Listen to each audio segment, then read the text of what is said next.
معشر الوداديين والوداديات، السلام عليكم.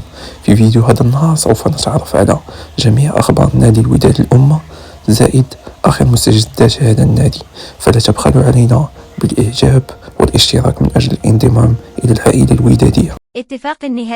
اتفاق نهائي بين الوداد والمهاجم البرازيلي آرثر سوزا من أجل التوقيع ل4 سنوات.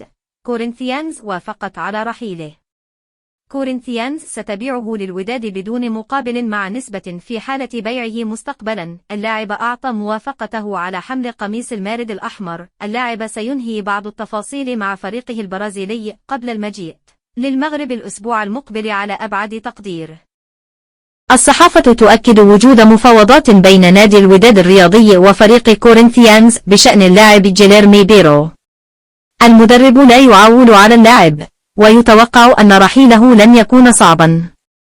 اللاعب مرتبط بعقد حتى يونيو 2027، والمفاوضات تدور حول إعارته مع خيار الشراء.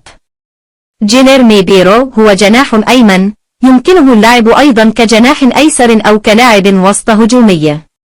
يبلغ من العمر 20 عاما، وتدرج في منتخبات البرازيل لفئات U16 و2 وحاليا U23.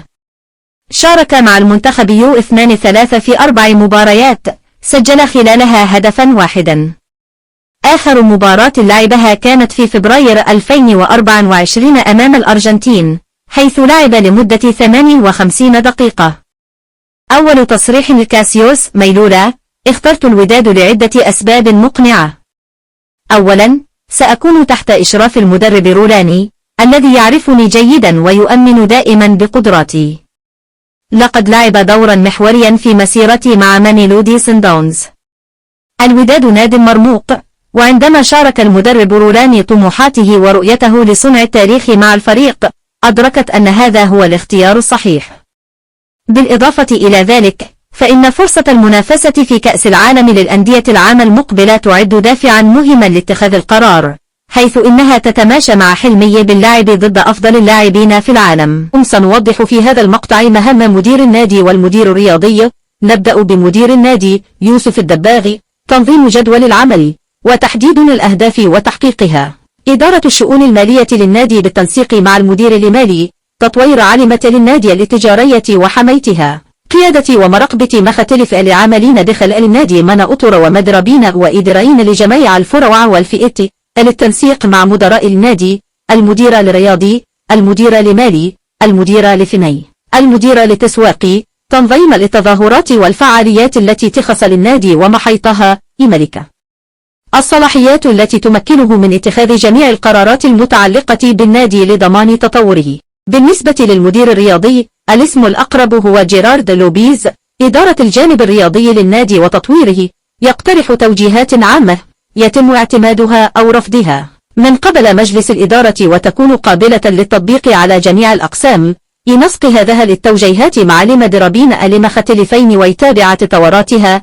يكون على اتصال مع المدربين. يقوم بزيارة دورية للفئات السنية المختلفة أثناء التدريب والمباريات لضمان اتباع وجهاتها والاطلاع على الحالة العامة التي تسود داخل كل فئة. شرطة يشارك في عملية التوظيف خاصة في ما يتعلق باللاعبين والأطر للتقنية والفنية. ملاحظة: لا يتدخل مباشرة أثناء التدريبات والمباريات. شرطة يأخذ علما بالنزاعات الرياضية والمشاكل ويحرص على حلها، أو في حالة الفشل على تطبيق العقوبات المنصوص عليها في اللوائح. حسب الصحافة البرازيلية، الوداد يقترب من التعاقد مع مهاجم المنتخب الأولمبي البرازيلي 20 جيفوني سنة لاعب كورينثيانز البرازيلي.